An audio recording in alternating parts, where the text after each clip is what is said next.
Okay, rule for this GRV, nothing gets on the table unless it's HOF. How's that? Hall of Fame status in the project. Nothing gets on the table. Whether it's patches, ammunition, let's see, knives. We'll pull out, I guess, just what I'm carrying today, the Piranha Pocket Model 1 for eye candy. I love that knife. Woo, it's a cool auto. And I'm actually double autoed up, and then we have the Infidel by Benchmade. Awesome. I've been carrying this for, I don't know, a week. I'm in a rut again. I don't want to change it out. I'm loving this combo. I carry both. Utility knife, defensive knife. Maybe utility as well. Both excellent. I mean, come on. Now, the only thing you say bad about the Hall of Fame Infidel is that it's expensive. The Pocket Model 1 is not at all. Go to Blade HQ. I think you can pick up a whole bunch of colorations for like $1.25. USA produced, 154 cm steel. Some have S30. This is, I think, 154. I'm not sure. HOF. Okay, so those have earned their rightful place on the table. What's next? Oh, watch. The watch for review is the HOF Casio Gravity Master in gray. I'm going to hopefully review that today, and then I'll post a review. And it comes in so many cool colorations, the Gravity Master. First, second cool balance is perfect. And the gun, the star of the show, is totally HOF all day long. The Smith and Wesson M&P Series M2.0. This is a Nut and Fancy review. This is actually the M&P40 because I still like 40. Still like it, and I have a quantity of ammunition I wanted to burn up. Lo and behold, I was like, I'm getting a 40 to review. Love the 40. I think it's cool. I usually carry 9 because it's so SAWC efficient. I've always said that. But 40, here we come. This is officially called the M2.0 Mod 2, Gen 2, whatever you want to call it. Think of it as a product improved Smith and Wesson M&P Series. This is SKU number 11595. 11595. And man, do I love it. There, I said it. I love this gun. Very high on my likability scale. I don't know if I can max it out because it is about 31 ounces. 30.6 ounces on this one. But there's a good reason for it. We're going to cover actually 2 reasons why the weight is a little bit more than some other long slide versions. This is the 5-inch barrel Smith and Wesson M2.0. Highly recommended if you're looking for any type of go-to-war handgun, something to add to the collection, something to make you happy. Buy it. That simple. Buy it. At the top, you'll see Gunny's information. That is Gunny's, the Great American Gun Store, Orem, Utah, who's helping me with these reviews. I mean, I go in, just pull crap off the shelf and review it. In return, you can thank them via email and, more importantly, buy crap from them, from Wyatt. He'd like it. He'd like it. So that makes it nice. And I looked at this in the case. I was like, yeah, I want to check that out. The M2.0, definitely. We have had Smith and Wesson M&P series of pistols in the project and in our own personal systems for years, but we sold them all. Well, and this is where I'm going to start the review. One of the reasons I sold them, and I've said this on Tabletop Review, is I wasn't a huge fan of the stock M&P 9 M&P40 trigger. It's okay. I wouldn't say it's awful, but it was articulated and it seemed like it had 2 pulls. It had an initial pull, then the second pull, and it just was such a different creature than other pistols I was shooting. It was slightly heavier than the Glock series, and I don't know, they just kind of, I lost enthusiasm for them, and they were both pitched. We had 2, I think. I think TMPers bought both of them. One on a get-together. When we had the get-together, we sold them. So they're long gone. When I saw the M2.0 come out, I was like, well, let me get one and see if it's changed, and let's see first and foremost if the trigger's better. And the answer is the trigger is superb on these. Sad to say for Apex, you may be selling a few less trigger kits for the M&P series of pistols. There's no way I would change the trigger on this. I wouldn't say it's perfection, but it's so much better than the way it used to be.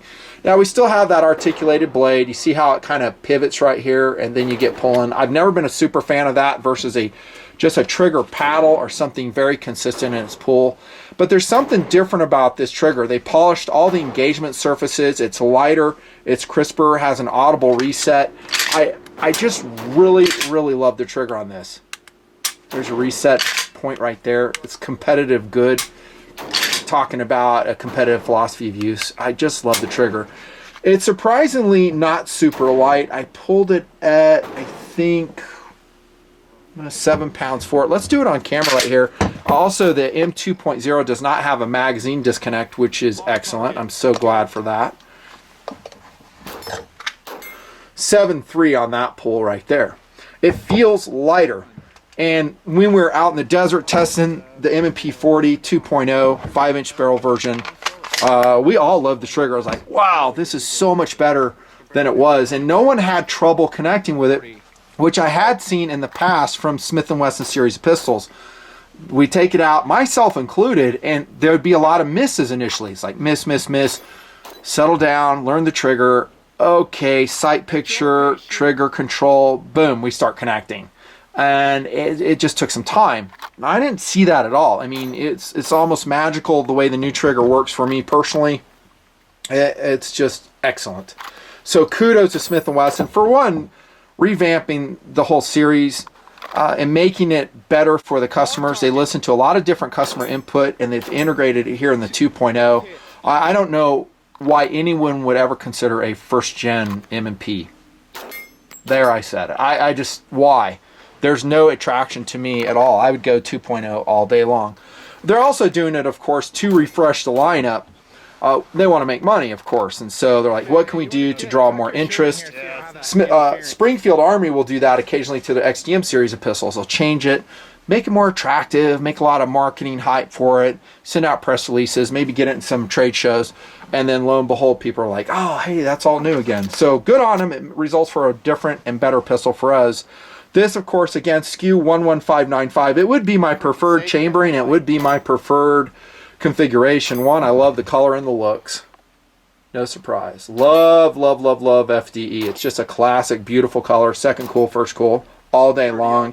I love long slide pistols. In fact, the few competitive options we want to show on the table are all long slides. If SAWC can take it, and it usually can, I would prefer to run a long slide, especially as a go-to-war handgun. Longer sight radius, a little bit more velocity, stuff we always talk about, preferred. It also will come in at 9mm, of course, the same exact configuration, I believe. 45 ACP is forthcoming, and you'll have different styles and sizes of the 2.0 series as they flesh it out. It'll be interesting to see if the first gen survives or if it just completely replaced. Who knows? They do have a core version coming. I believe it'll be a Performance Factory Core M2.0, which will be red dot ready. Speaking of philosophy of use, that would be a good competitive option for competition. Go to war, sure, home defense all day long, recreational, and all the standard philosophies of use apply to any standard combat, go to war worthy handgun. Again, the weight, though, is not super light. It's 30.6 ounces to be exact on my scale. But here's the deal and the takeaway, and why I'm going to give it a little bit of a pass. They looked at the Smith and Wesson M&P series, and there were complaints about the recoil impulse compared to a Glock.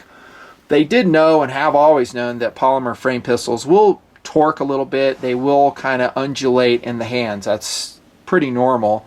One reason that the Gen 4 Glocks came to be is because they were actually jamming when officers would put weapon lights on the pick rails or on the accessory rails of Glocks.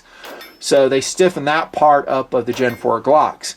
Well, they did one better on the Smith and Wesson M&P 2.0 series in that now it has a complete stainless steel subframe running all the way up front. You can see it right here.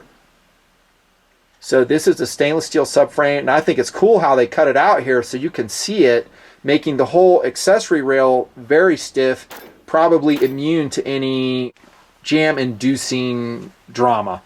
So you're not going to have any torquing going on here. Not that I ever noticed that with a normal M&P, and I did shoot it with modules before, light laser modules, never had a problem with it. But it's stiffer, It also will add weight, getting back to weight. So since we have a full stainless steel chassis, what's add? Another 1.5 ounces, perhaps. That, and that it is a 5-inch barrel version. Now, I do give a pass to the SIG series. It's a SIG P226. What's that? About the same weight. Love that gun. I think I'll categorize this Smith and Wesson about the same. So the competitive options I'm going to roll on the table, though, are all lighter. Let's start back here. For SAWC design and ergos, first the grip texture. Oh my gosh, is this so excellent? And this is something that Smith and Wesson wisely learned from probably the internet and people it's ran into, is that there are a lot of modifications to M&P series of pistols, and a lot of them were solder iron modifications like I've talked about, where a guy would stipple his grip to get more traction on what was a previously pretty slick grip on the first gen pistols. Now we have a highly stippled, probably laser cut grip on the 2.0 series. You have 4 interchangeable palm swell inserts with a special tool to swap them out. Man, do I like the grip on these. It is so excellent. It's the same, 18-degree angle as it was before on the first gen. And of course, 1911 is about 13 degrees, 22 degrees for Glock. I've never been one to say that the angle of your grip will make or break you as a shooter. But if you're a competitive shooter, it could if you've trained with a certain grip angle, because we're not talking about really a life or death situation. We're talking about competition, gameplay, where milliseconds count. And so if you come up and you're used to, let's say, a 1911, a 13-degree grip angle, and then you go to this or a Glock, it could be an issue. Competitive philosophy of use is where it will make a difference, is my point. In real world, not so much. I mean, guys will go on and on. It's like, oh, I can't shoot this grip angle, that grip angle. They just need to practice, get better at the fundamentals. They'll shoot it just fine if they do. I like the grip angle on this, though, and I love the grip. It's so excellent. It's really funny to me, by the way, because when Glock was doing the RTF, the rough frame texturing, on their pistols, whether the Gen 3s, guys were complaining. They're like, oh my gosh, it's way too rough. This is rougher still. And I've never shied away from a very tractionable grip on any handgun. I've actually liked it. I put on traction materials, or I'll modify it to get the traction on a go-to-war handgun to the level that I'm happy with. I'm happy with this, and it needs no modification at all. So you don't have to customize it. Do it yourself. I like how they didn't put it up here, so this is where our thumb rests, so we're not going to braid our thumb in shooting if we're gloveless, which is most often. There are a couple changes. They did try to lighten the slide with its milling as much as possible. These are supposedly forward grasping serrations. I find they're relatively worthless. There's not a lot of them. Who's going to use those? I mean, I'll show you a competitive option where they are not worthless if you want to press check up front. Most guys won't, but if you like it, they're there. Standard pick rail, yep, we like that. Trigger guard is about the same size as a Glock's. I don't like the slant trigger guard of the M&Ps. I never have, but I can deal with it. I'll put skateboard tape up here, and I'll just work it. Undercut for your high grip with a low bore axis, standard to the M&P series. And there is a lot of commonality of the things that count with this generation, the 2.0 and the first generation. Your magazines will work. The sights will interchange, the holsters will work. So it's not like a complete redesign of the pistol where all the guys who have spent a lot of money with M&P stuff are out in the cold. Not so. Ambidextrous magazine catch, steel, and you can swap it left and right. It's the same one we talked about in 2009. That is to say, it's easily accessible. You're not going to accidentally actuate it, and it's non-obnoxious. Pretty much perfect. Talked about the trigger already. Much improved. Takedown's the same as it's always been. So there's your takedown lever, and we have the same old ridiculous kind of, in my way of thinking, what is it, the sear disengagement lever right here. I don't have my light, but I'll shine it down here so you can see it. So for guys that feel like, hey, I don't want to pull my trigger to take the gun down, you'll see it painted yellow there. You'll just press that down, and you can actually slide off without pulling the trigger. If you want, whatever. I usually just pull the trigger, safe direction. Just making sure it's empty, all that good stuff. And takedown standard, that is super simple, just like a really good go-to-war handgun should be. I like the low-profile slide stop too. Ambidextrous, although they're not really calling it a slide release because it's not I don't know, that pronounced. Crap. Just knocked my ammo over, whatever. And there's the left side. But it is fully ambidextrous, so lefties, you could like this pistol. You know, just swap over your mag catch. You have that on that side. It does, in this version, have an ambi safety, which is completely unnecessary. And in shooting, we found that it would actuate. It would swipe up on several shooters. So we're sitting there shooting it, lo and behold, safety comes up, and it was rather obnoxious. If I was keeping this gun, and I probably will, I'll purchase it from Gunnies, I'm going to mill this sucker off, both on left and right. I'll just make sure it's in the down position, and even if it isn't, I could actuate it with some type of blade, like from a cadet Swiss Army knife or something. Get rid of that, clean it up, but they put it on there for certain locales, of course, that require it. There's your sights. Excellent. They're steel, no change from before. They're always good. Your fish scale slide serrations, some guys call it that. I don't mind them. They're okay. They're not extremely attractive, but they work. They provide the purchase we need. And then in the M2.0, you do have a loaded chamber indicator. So it's no longer the half moon slot that it was before, that this will actually pop up when you have a round in the chamber. And they change the scalloping on the ejection port. So that's chamfered right here. External extractor still. It's a great looking pistol. It really is. All around, it feels excellent in hand. Authoritative. I love that word when it applies appropriately. It does here. Excellent job. Firepower, on we go. In the 40, which again, this gun is. Bunch of dumped ammo on the table now. 15 plus 1, 17 plus 1 in a 9mm, and that's definitely competitive. The same excellent mags as we saw before, with the same excellent base plates as before, and they even colorized these ones to match with the FDE scheme. Look in the mag well here. The overall feel of pretty much all things Smith and Wesson is quality, and the M&P 2.0 is right along with that. I mean, it's just a high quality gun. It looks good, especially in this coloration. Superb. That will take us to track record and accuracy. Track record, let me just say, was 100% with every load tried. No problems whatsoever. No failures to feed. No limp wristing problems. We did use a variety of shooters. We had Sean, the TMP alumnus, come out. He helped us shoot it. He loved it. Everybody who shot it wanted to buy it. They're just like, this gun is excellent. And like I've always said, the reason, a lot of the reason that why someone falls in love with a gun immediately is because they shoot it well. And this long slide M&P40 2.0, long name by the way, kind of reminds me of the XDM series, where a guy may have problems shooting a Glock with a SIG, and then you throw them into an XDM, maybe even this gun, and suddenly they start hitting the steel. Tink, tink, tink, tink. And then everyone's excited and happy again. Here's your accuracy.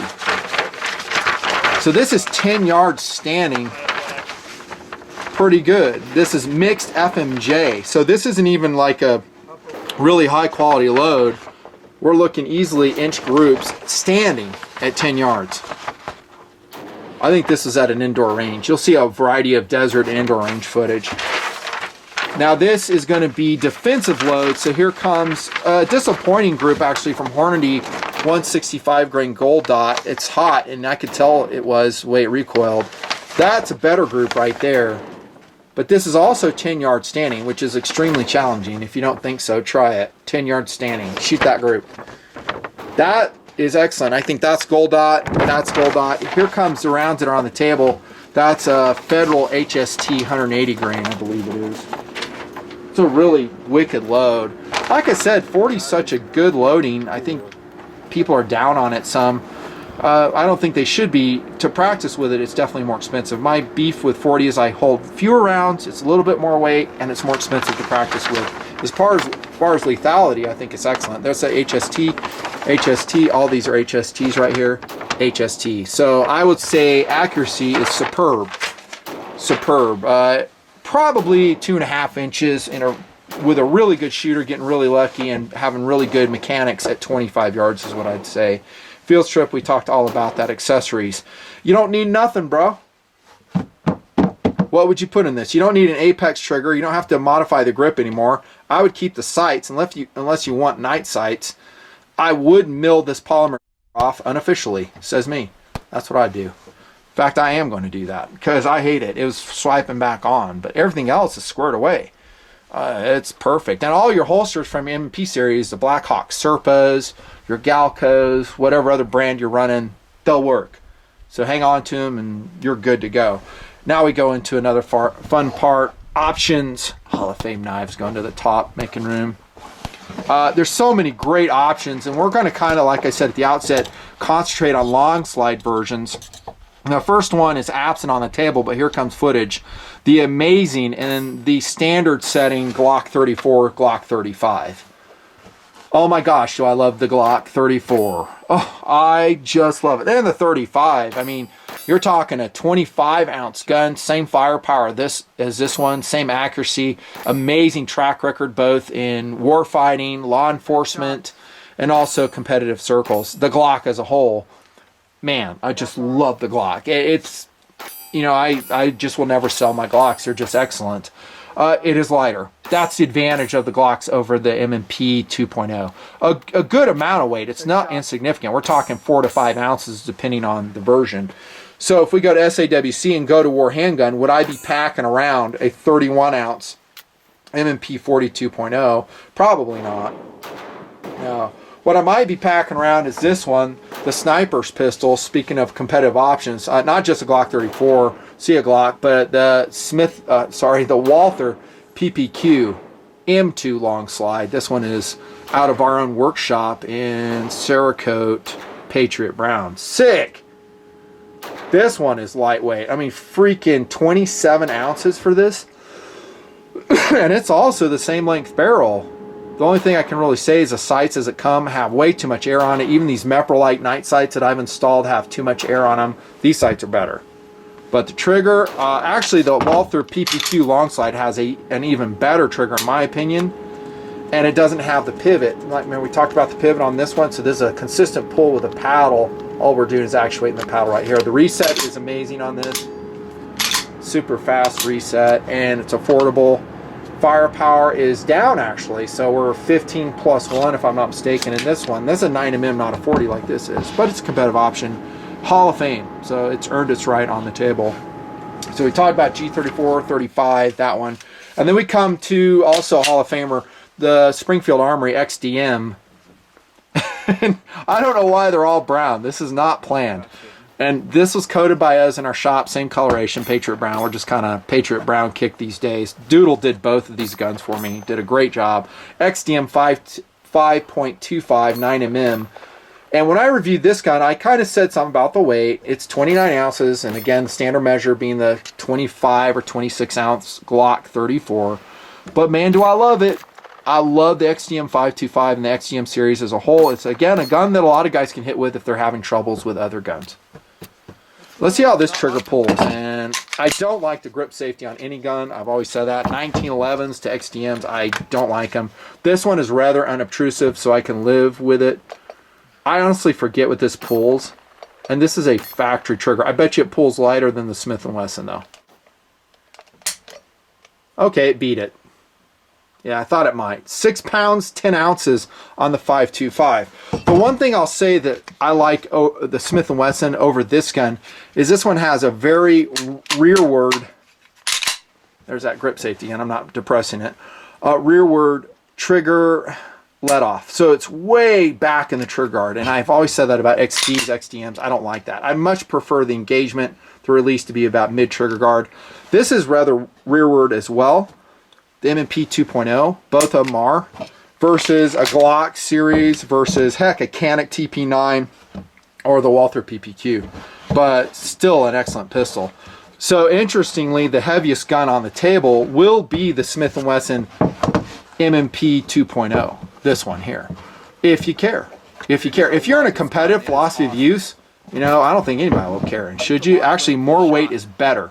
So I don't want a lightweight gun if I'm running some competition. I want at least a 31-ounce gun, maybe more. And there's some other great long slide options out there too. Maybe you forgot that I have this, and it's also an option. Not 9mm, not 40. Say hey again to the Smith & Wesson 1911 Scandium frame PD. What? I thought you didn't like 1911s. No, I love 1911s, dude. Certain ones. This one's in our inventory. It's never getting sold, but it's technically a long slide compared to these, right? It's the same barrel length. Interesting, right? We forget that a regular 1911, same barrel length, same sight radius. Look how flat that 1911 is, though. Oh my gosh, it carries so flat. But a little bit rounds limited, and then, you know, you have the 1911 battery of operation, so safety on and off. I prefer the simplicity of these guns myself in a go-to-war scenario, but dang, is this gun excellent. Reliable and accurate, and actually pretty lightweight for what it is. Scandium frame Smith. Also featuring Smith and Wesson quality. Couple competitive options, though. All excellent, all Hall of Famers, and all deserving the right to be on the table around this excellent gun. I'll give big kudos again to Smith and Wesson. They're going to sell the heck out of this. It's going to reinvigorate the M&P series, which honestly I think has been pretty flatlined over the last few years with the introduction of such great guns like those surrounding it and others that we've discussed previously. It's a competitive world, and to compete you need to completely sometimes refresh your lineup and make it better. They did exactly that, and the price is right too. I think it's $600 retail. Gunny's was selling these, and this is all subject to change, for $499. 2 magazines, back straps, takedown tool, plastic box, $499 for a Smith and Wesson M&P40 or M&P9 M2.0. Totally worth it. Nothing.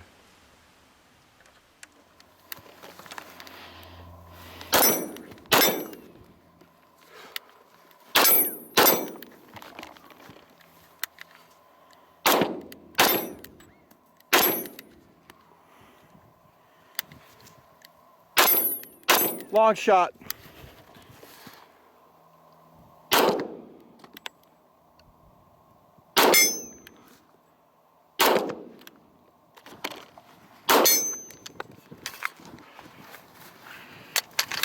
Through the window. Not rested, not rested.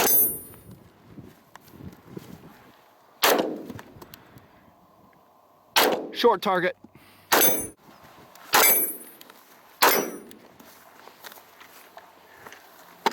Clear. Doubles.